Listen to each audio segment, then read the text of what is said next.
In the cold and unforgiving world of ancient Rome, some crimes struck at the very heart of what it meant to be human, none more horrifying than parricide, the murder of one's own parent.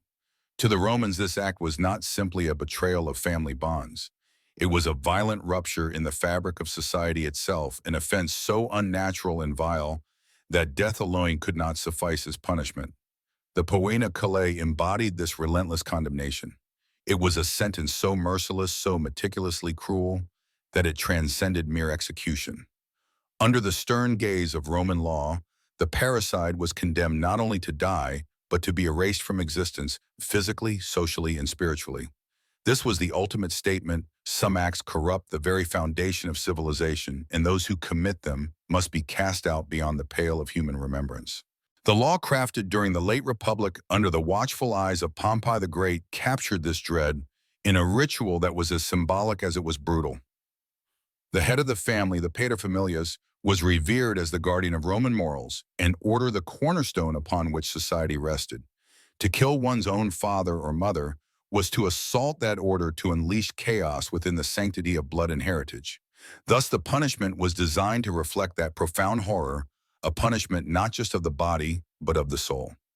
To be sewn into a sack with creatures representing betrayal, impurity, and chaos, and then cast into the river's dark currents, was to be denied the dignity of death, the comfort of burial, and the solace of memory. The Poena Cullei was Rome's way of saying some sins are so corrosive they demand not just justice, but obliteration. This ancient ritual, echoing through millennia, reveals a civilization's deepest fears and values, that the bonds of family are sacred beyond measure, and that their violent rupture threatens to unravel the very order of the world. The chilling ritual of the Poena Cullei was more than a mere execution. It was a terrifying spectacle of utter annihilation, meticulously crafted to erase every trace of the condemned's existence. Imagine the horror of being sewn alive into a heavy leather sack, confined within its dark, suffocating walls alongside beasts chosen not at random, but for the deep symbolism they carried in Roman eyes. A fierce dog embodying impurity and death's scavenger snarled and paced in maddened frenzy. A cold, venomous snake twisted and hissed, a living emblem of betrayal and treachery. A grotesque monkey, the unnatural mimic of humanity, lurked nearby, mocking the very essence of the condemned's lost humanity. And amidst this chaos, a frantic rooster crowed, an ominous herald of doom and chaos, its cries piercing the suffocating darkness. Bound and trapped in this macabre womb of horror, the parricide was plunged into the river's unforgiving currents, denied even the grace of a proper burial or the solace of memory. This punishment was not just death, it was total erasure of body identity and soul. In the depths of the river, with the wild animals clawing and biting, the condemned descended slowly into madness, terror, and silence. The water did not cleanse, it condemned. The sack became a grim symbol of cosmic disorder, a twisted inversion of life's natural order. Through this ritual, ancient Rome spoke a chilling truth. Some crimes were so monstrous that justice demanded not simply the end of life, but the obliteration of all connection, all dignity, and all remembrance. This was a punishment that crushed the very idea of the individual, reducing the parricide to a shadow swallowed by the river, and the beast lost forever in the dark currents of history. It was a fate worse than death itself, an exile beyond the grave, a final irrevocable denial of humanity. In the grim chamber of the Poena Cullei, the parricide was not merely sentenced to death. He was condemned to an unthinkable fate woven with symbolism and horror. The animals sewn into the leather sack alongside him were far more than mere companions in death. They were living emblems of the crime's unnatural, corrosive nature. The dog, often a symbol of loyalty and companionship, here became an emblem of impurity and scavenging decay. To be trapped with a frenzied was to be shackled not to human kindness, but to the ravenous forces of death itself, an endless reminder of disgrace. Then there was the snake, sleek and silent, embodying eternal deceit and betrayal. The Romans saw in its cold, sinuous form the very essence of treachery, the ultimate symbol for one who had turned against the sacred bond of blood and family. The monkey, rare and unsettling, stood as a grotesque parody of humanity, a mockery of what the condemned once was. In its unnatural imitation of man, The monkey stripped the Parricide of his last shred of humanity, reducing him to a figure of monstrous distortion. And lastly, the rooster's frantic crowing pierced the suffocating darkness, its cry a haunting omen of chaos and doom. In Roman culture, the rooster was tied to sacrifice and the unknown, a spectral herald of death's inevitable arrival. Together, these creatures formed a nightmarish chorus, each amplifying the horror and spiritual pollution of the crime. The sack itself became a symbolic prison, a twisted reversal of the womb, a place where life should begin, but instead ended in suffocating disgrace and obliteration. This ritual sent a terrifying message through the ages. The murder of one's own parent was not just a crime against an individual, but a cosmic violation, a rupture of nature's sacred order. Through these symbolic beasts, Rome declared that some sins were so monstrous, they deserved not only death but a descent into chaos, a denial of identity and dignity that would echo in infamy forever.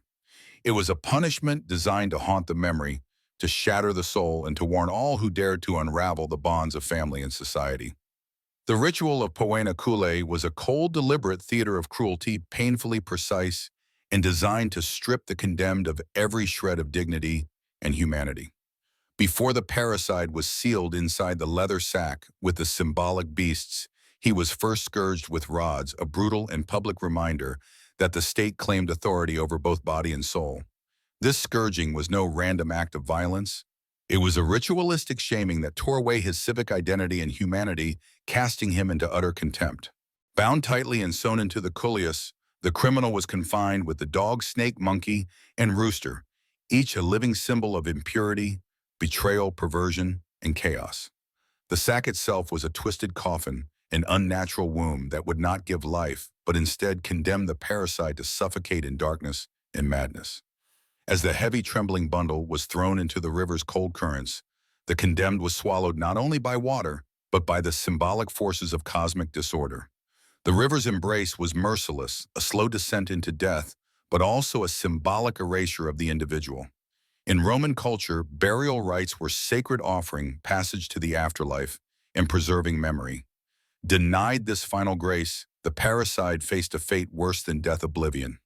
Inside that suffocating sack, terror reigned supreme.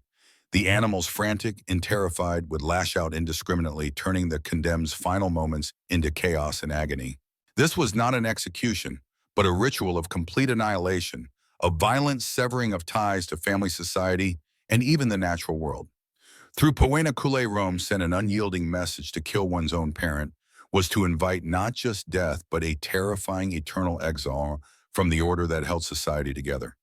It was a punishment designed to humiliate, to terrify, and to erase, to make the criminal vanish not just from life, but from the very memory and soul of the world. This ritual reveals the depth of Roman reverence for family and order, and the lengths they would go to protect it from the most corrosive betrayal imaginable. The relentless cruelty of the Poena Cullei, once a signature of Roman justice, eventually faded into the shadows of history, as even the brutal civilization of Rome could no longer sustain such an archaic, violent practice. By the late 3rd century CE, this chilling punishment, designed to erase a parricide from existence itself, was viewed as excessive and out of place in a world undergoing profound transformation. The rise of Christianity, with its emphasis on redemption and forgiveness, slowly eroded the ancient Roman values that had once embraced such a savage ritual. The idea that a crime could be so deeply unnatural, so destructive, that it demanded obliteration rather than mere death, was increasingly seen as a relic of a darker, more primitive age. Even during the brief revival of the Poena Cullei under Emperor Hadrian in the 2nd century, it was clear that the ritual had become an anomaly, a symbol of a society desperately holding on to its ancient customs, despite the winds of change sweeping through the empire. As Rome transitioned into the Christian era under emperors like Constantine, traditional pagan rituals, so deeply embedded in the fabric of Roman law and culture, began to crumble. The grand, horrifying spectacle of the Poena Cullei, with its symbolic beasts and its eerie sacrificial overtones, was no longer compatible with the new moral and legal codes. By the time of Emperor Justinian in the 6th century, the punishment had become nothing more than a theoretical echo of an earlier time, never to be enforced again. Execution for parricide had shifted to simpler, swifter methods. beheadings, burnings devoid of the dark theatrics that once so terrified and fascinated the Roman public. What remained was not a punishment of obliteration, but a more immediate, efficient form of justice. In the end, the Poena Cullei, once the ultimate symbol of Roman justice and moral order, had become obsolete. It was abandoned not only for its brutality, but because it could no longer reconcile with the evolving values of a changing empire, one that sought to rebuild its laws and its soul, leaving behind the violent, ritualistic past. The Poena Cullei was not just a punishment, it was a haunting manifestation of Rome's deepest fears and values, a ritual designed to remind its citizens of the sanctity of family and the fragile thread that held society together. In the Roman world, the paterfamilias, head of the family, was seen as the moral pillar, the very foundation of Roman order. To kill one's own parent was more than an act of murder. It was the ultimate violation of nature itself, an affront to the very fabric of Roman civilization. The punishment for such a crime was intentionally horrific, for in Rome's eyes, some sins were so abhorrent, they demanded more than death. They required obliteration. To be sewn into a sack with animals that symbolized impurity, betrayal, and chaos was to be condemned to a fate worse than death. It was a complete severance from society, a punishment not just for the body, but for the soul. The parricide was erased from the world, denied even the basic dignity of a proper burial or remembrance. The river into which the condemned was cast was not a cleansing force. It was a final suffocating punishment, one that swept away any trace of identity, any hope for an afterlife, and any connection to the legacy of Rome. Through this brutal ritual, the Romans sent a powerful message: the breakdown of family, the destruction of its foundational bonds, was the gravest threat to their world. Family was sacred, and its dissolution was not merely a personal tragedy, it was a societal catastrophe. The Poena Cullei was Rome's way of demonstrating that such a crime could not be tolerated. It wasn't enough to kill the criminal. They had to be erased, wiped from the record of history, their very existence consumed by the chaos of the animals that accompanied them to their watery grave. The symbolic weight of this punishment reveals the profound reverence Rome held for its family structures, and how deeply ingrained was their belief that the stability of the family was inextricably linked to the stability of the state. In their eyes, to violate this sacred order was to risk the very future of Roman society itself. As we reflect on the chilling and symbolic punishment of the Poena Cullei, we are confronted not only by the brutality of ancient Rome, but by the profound lessons it carries across millennia. The Roman reverence for family and societal order was so deep that a crime as horrific as parricide required more than just justice, it demanded complete obliteration.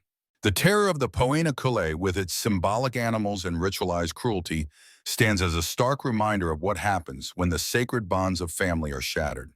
Yet as time passed and the values of the Roman Empire evolved, this ritual was abandoned, revealing that even the most terrifying practices eventually become obsolete. The transition from ritualized cruelty to more humane forms of justice marks an important moment in history when society began to reconsider the true meaning of punishment, justice, and redemption. The lesson here is clear: while certain values like respect for family are foundational to society, justice should never be rooted in vengeance or inhumanity. True justice doesn't lie in erasure or cruelty, but in the preservation of dignity, humanity, in the pursuit of a more compassionate world.